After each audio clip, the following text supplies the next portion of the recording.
Normal মাল্টিমিটারে কি কি check হবে আমাদের? শর্ট, ওপেন আর রেজিস্টারের ক্যাপাসিটরের ভ্যালু। এর বেশি না। সবথেকে বেশি ইউজ হয় কয়েল প্রত্যেকটা জায়গায়।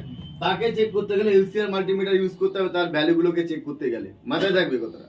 এলসিআর মাল্টিমিটার স্টেবল আছে, বাট ডিপেন্ড করবে যে কতটার উপর স্টেবল আছে এটা। মানে ভোল্টেজে দেখা গেল ওখানে আমার 3.7 আউটপুট দরকার, বাট 2 পয়েন্ট আউটপুট হচ্ছে, বাট স্টেবল আছে। তখন আমরা কি মানি? যে হ্যাঁ আইসিটা আমার ড্যামেজ আছে। কি বললাম বুঝতে পেরেছো? এবার আইসিটা যে ড্যামেজ আছে কিনা সেটা দেখার জন্য আমি কি করতে হবে? যে আইসিটা আছে তাকে রিমুভ করব।